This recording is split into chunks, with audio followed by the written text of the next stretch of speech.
As the nation still ponders the magnanimity of the gold smuggling scam that rocked the nation on Wednesday late evening, Minister for Home Naren Kaji Shrestha took stock of the customs security arrangement at the country's largest international airport, the TIA.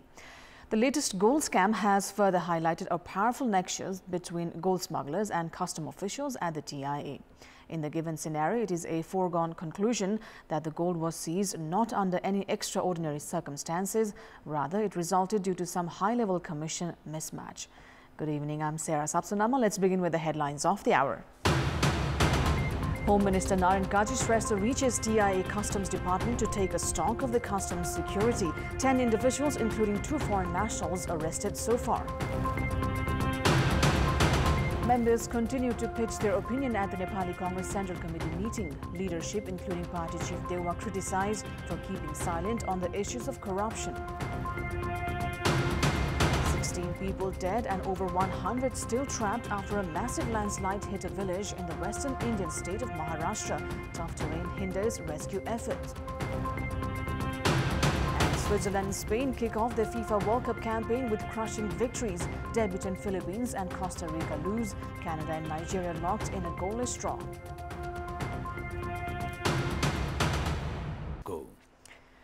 In the wake of the 100 kilograms gold smuggling from Trivandrum International Airport, Minister for Home Affairs Naren Kaji Shrestha has carried out a monitoring of the airport immigrations and customs unit. Customs officials, in response to the scandal, had cited weakness in checking machines behind the smuggling. 2 days since the incident today, Minister Shrestha reached the airport along with Director Generals of Department of Customs and Revenue Investigation and Police Chief for monitoring.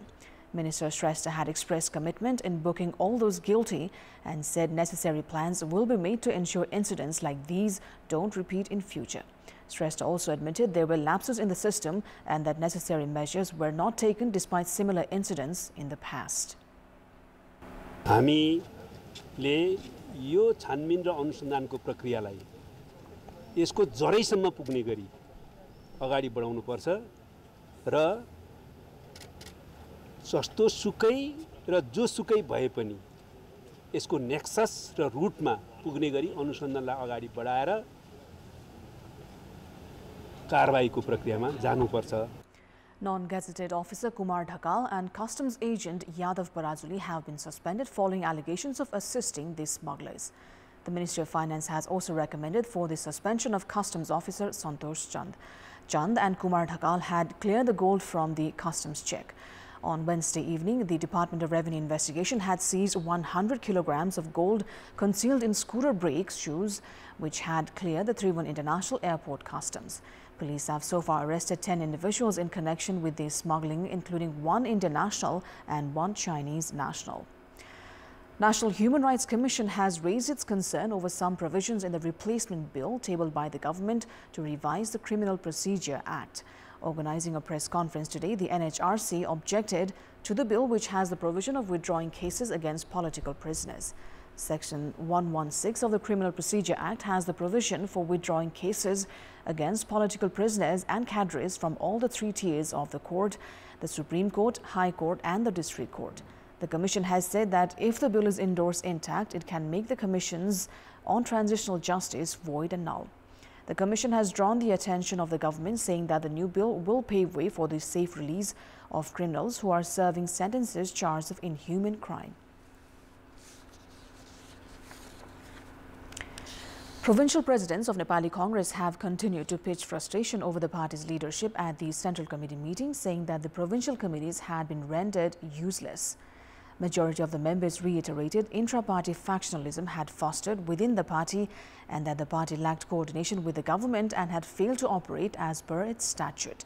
A few leaders, like in previous sessions, continue to defend party leader and former Home Minister Balkrishna Khand, who is in police custody for his alleged involvement in the fake Bhutanese refugee scam.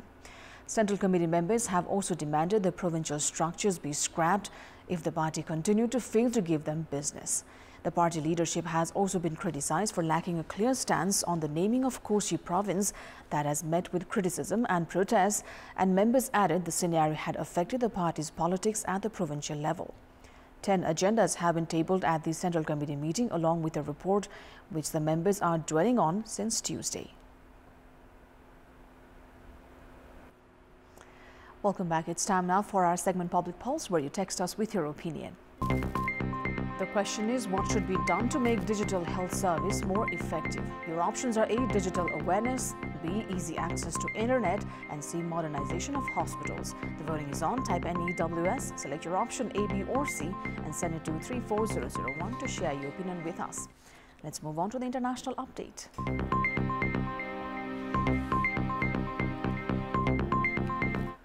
Rescue teams resumed a search today for possible survivors of a massive landslide in western India that killed 16 people and was suspected to have trapped more than 100. Land gave way in the middle last night in the remote mountain hamlet of Irsawaldi in the state of Maharashtra, about 60 kilometers from Mumbai, flattening several houses and trapping many who lived there. Disasters linked to the rains have killed more than 100 people in India, mostly in the north, since the onset of the monsoon season on June 1st, the Indian Meteorological Department has said. The European Union is drawing up plans for a $22 billion fund to provide Ukraine with weapons, ammunition and military aid as it fights Russia's invasion. Josep Borrell, the bloc's foreign policy chief, outlined the four-year proposal to EU foreign ministers meeting in Brussels. Following the meeting, Borrell said the EU would transform existing support into a long-term commitment to Ukraine's security and resilience. The proposal came amid an international drive to give Ukraine long-term security assurances, as announced by members of the G7 group on the sidelines of last week's NATO summit in Lithuania's capital, Vilnius.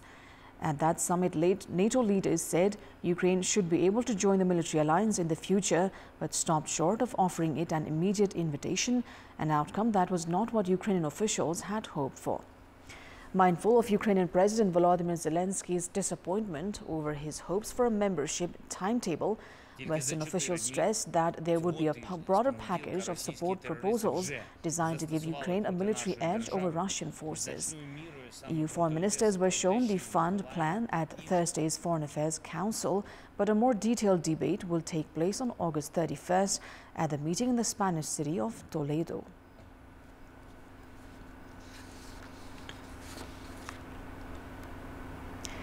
A mystery explosion ripped through Johannesburg's central business district, killing one person and injuring dozens. Footage posted on social media showed large cracks running through the road, with vehicles overturned by the force of the explosion. The cause of the explosion has not yet been confirmed. However, officials have warned the public to avoid the area due to concern over a possible second explosion.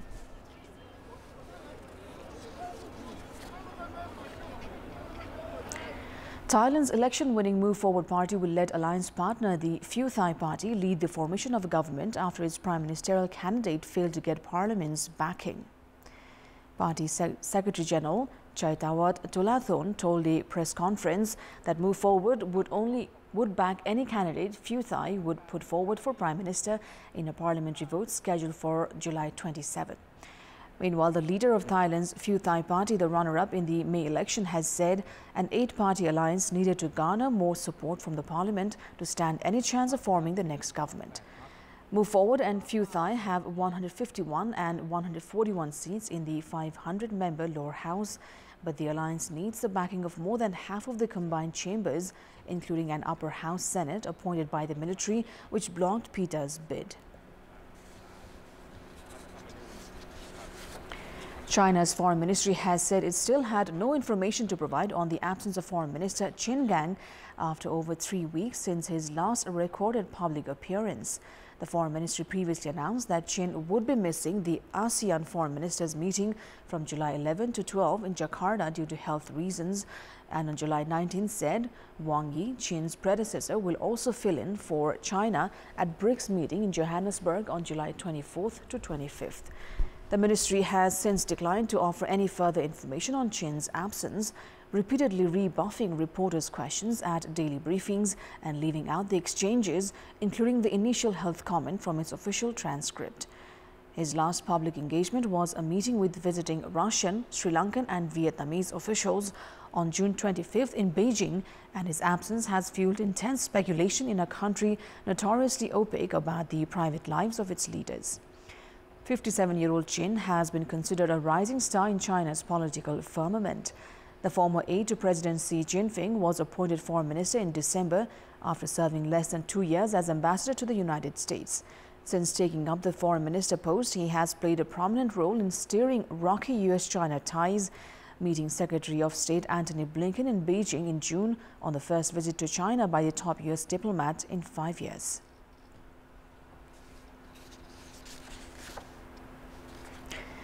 Heavy rains have pummeled Chongqing, a sprawling municipality in southwest China, causing widespread flooding as authorities issued heightened warnings. Workers waded through knee-deep brown water attempting to lift drain covers in the city, while vehicles slowed to a crawl in some districts as police directed traffic in heavy rain. The storms have been relentless in 28 districts and counties of Chongqing since yesterday, with a record-breaking maximum daily rainfall of 227 millimeters posted in Wanzhou district. Wild weather swings have gripped China since April, causing deaths, damaging infrastructure and wilting crops, as well as raising fears of its ability to cope with climate change.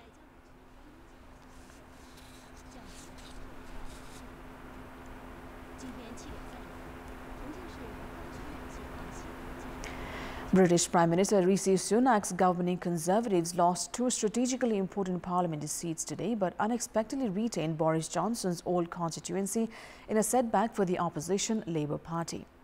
The Conservatives' narrow victory in Johnson's seat gave Sunak some breathing space to try to narrow Labour's large lead in the polls by aiming to reduce high inflation and ease a cost of living crisis before a national election expected next year.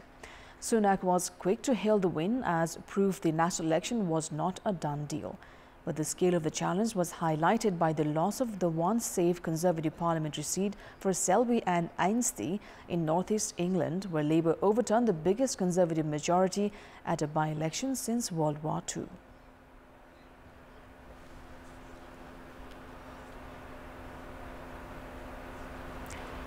The Japanese government has downgraded its economic outlook for fiscal 2023 amid slowing export growth, predicting that the country's real gross domestic product will grow 1.3% instead of the 1.5% projected in January.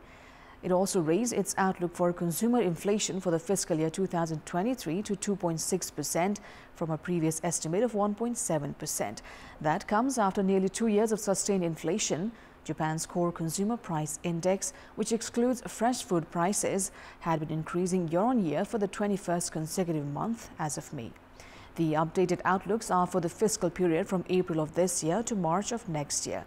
The country's finance ministry has also reported that Japan logged a trade deficit of more than $49.9 billion in the first half of the year. The deficit narrowed by 12.9% from the same period last year, when it ballooned to the largest ever for the period, the ministry said. Thursday's data also showed that Japan posted a $300 million trade surplus in June, returning to the black for the first time since July 2021. In the first 6 months, the country's imports edged up 0.7%, while exports gained 3.1%.